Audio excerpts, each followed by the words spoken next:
Hi everyone, welcome back to my channel. If you're new here, my name is Connie. I'm all about helping you be the best version of yourself, which is a journey that I'm on for myself. Today, the topic that I want to talk about is building self-trust. How self-trust is the number one thing that you should not sacrifice anything for. Let me explain. So what is self-trust? Self-trust is the relationship that you have with yourself and your faith in your own ability to achieve anything that you want in this world. And it is such an important relationship to build because you are always with yourself. You come to this world with yourself. You get to know who you are. You get to evolve and grow. You will leave the world with yourself. It is the only relationship that is constant and is forever. So it is super important to have a good relationship with ourselves and to build self-trust, because the only way you can achieve any of the goals that you have is if you believe that you can achieve those goals through self-trust. Let me talk about a few common things that actually harm self-trust, and these are the ones that I've learned through experience and lived through myself. Number one, breaking promises to myself. This is one of the smallest things that I can identify, actually one of the biggest things that affect your self-trust, because self-trust is something that needs to be proven through action. What if I just lie a little? What's going to happen? What are the immediate consequences? There aren't immediate consequences in the external sense. If you live every day for external satisfaction, if you lie, no one will really be there to hold you accountable if that lie doesn't show up. If you lie in a way that you're lying to yourself, that will harm your relationship with yourself. Let me explain this using a clear example. Let's say I decide I'm going to embark on a journey to wake up at 5 a.m. every day to do homework, be super productive, then I will sleep by 9 p.m. It's a pretty ambitious goal. I remember I tried to do this multiple times in high school when I was super burnt out. I was juggling a lot of AP classes. I was doing sports after school, so I was physically exhausted and mentally exhausted. As a result, in order to balance everything, I decided if I want to go to sleep at night, I will.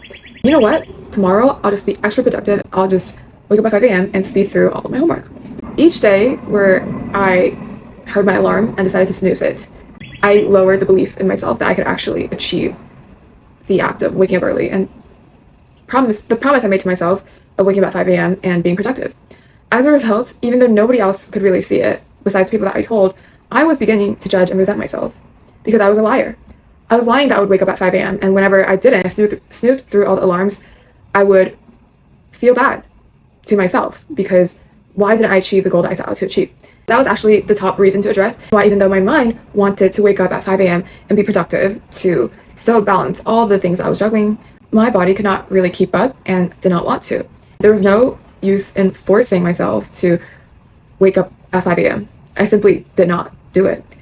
Over time, I slept later and later. I set myself up for failure every morning where I would feel like shit. Like I broke my own promise. I would rush on my homework, run to the bus station, and repeat. This was not a good way to live life because every day I would go to bed not really trusting that I would be able to wake up on time the next day. That is not a good feeling to have, because if I don't have the self-trust to wake myself up at 5 a.m. when I decide to, how am I going to have the self-trust to reach any of my other goals? If I want to achieve a fitness goal, how am I going to trust myself to go to the gym when I promise myself to? I lie all the time. If I want to build a business, how can I trust myself to keep doing the research and reaching out to people and put in the work if I can't even promise myself to wake up at a certain time? These micro habits, you may call it, which I deemed as very small, actually kind of seeped into my life and compounded into something that eroded my self-trust away over time and made me less confident of a person in who I was, and therefore lack a trust that I can achieve any of the other goals I have. One of the best tips I can give to build self-trust is to be impeccable with your words. The same way where you can erode your self-trust through breaking a small promise, like waking up on time, is to actually set small promises to yourself that are easy in the beginning, that you know you will be able to easily achieve. Because self-trust is built through proven experience. Your body learns through actions, not through your words. Just how you believe in someone when they show who they believe in and who they are and what they believe in through their actions, not their words. It's the same way with you. I'll give an example. Think of someone or a scenario in your life where someone says one thing, does the other. Do you trust and respect them? Let's say this person says, I really, really care about my fitness. I really care about my health. Every day, they are barely getting 3 hours of sleep. They are eating junk food all the time and not caring about nutrition. They don't move their body. They lie in bed all day watching cartoons. Do you trust this person when they say, I really care about my health and my nutrition, I want to be better? Probably not. I think over time for the person here, it's going to be very hard to see themselves achieve this because they've slowly eroded that self-trust over time. It is not the end of the world because I've been here and I think that anyone can get here. The second way to build self-trust, I think, is to really think about who you are and who you want to be. There has to be a bigger reason why you want to do the things that you want to do in your life. To have goals, that comes from understanding your values and knowing who you are. Because your values, they are things that don't change easily about you. For instance, one of my values that I've recently figured out through a lot of journaling and self-reflection is my desire for freedom. A lot of the things that I work towards in my life, whether that be financial independence, sharpening my mind, healing from old traumas, and understanding myself, building a career where I can provide value and generate enough income to multiply that effect, it all has to do with my value of freedom. That ties to my goal of being able to really go where I want, be with the people that I want to be with, and do what I want to do. What I want to do, if I achieve that goal, is to make a positive impact on the world by sharing value and having very, very strong relationships in my life that bring me satisfaction. I do the same for those people in my life as well in return. As a result, really understanding your value and what you stand for, it makes your goals something that tie back to who you are, and you truly trust that you are doing it for yourself and your goals and your values and you, like your inner child, your 6-year-old version of you, rather than any sort of external validation out there, which is status or fame or trying to seem a certain way to other people. That is not sustainable and not enough for you to take action. And taking action is what builds self-trust.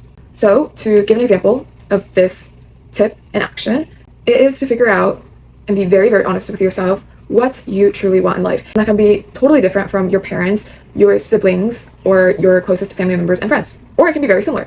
Really, if you are lucky enough to own a electronic device and watch this video right now, you probably have access to all of the internet. So whatever dream life and value that you feel like attunes to you, think about it thoroughly. It can be any YouTuber that you watch, for example. If there's a trait in them that you really like, for example, someone who built a brand, they are courageous or relentless or very entrepreneurial. If that really resonates with you, then you understand that is a trait that you really look up to. And for that reason, it's probably something that you want to emulate yourself. You totally can because you're able to observe in other people. So you can slowly try to pick up those traits and use it as motivation for yourself to take action to reach the goals that you have, because you have a why behind your goals. That makes it much more easier to take action and build self-trust when you do, and make the journey to achieve your goals and the full experience of this life, even as you're building towards those goals and also living and experiencing in the present, much more pleasant, because you have a why. Taking action and building trust with yourself will be easy. My last goal, which is also a little bit counterintuitive, or sounds a bit counterintuitive,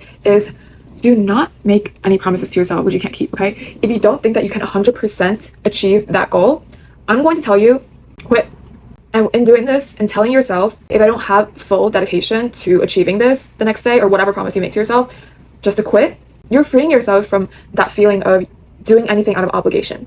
Once you do that, all of the things that you desire to do will come easily because you are not forcing yourself to do it. You are actively choosing to do it. And as humans, when we truly actively choose to do something, it will be a lot easier. And you're not listening to anyone else. You'll be fully doing it for yourself. And when you do it, it will build so much self-respect and love for yourself. That is the most valuable thing that has helped me build up my relationship with myself and my self-trust, to say, hey, if I'm doubting this, you can quit. I would never be the type to be telling myself, hey, you have to do this. If nagging doesn't work on other people, why would it work on yourself? So it's the same way, okay? So never nag yourself to do things. Allow yourself to quit if you even have a tinge of not wanting to do it, because you will deal with the consequences of not doing it and the regrets. But those regrets are what teaches you to really take action when you say you will do something, rather than continually, over time, breaking down your self-trust by not doing what you promised to yourself and what you say you're going to do. Okay, so 3 tips for today. 1 and 3 are a little bit similar, but I hope that this brings value to you and helps you figure out what truly matters to you in your life, because I think you only live once, I only live once, so I really want you to live the best life that you possibly can. And I love you guys, and I'll see you in the next one.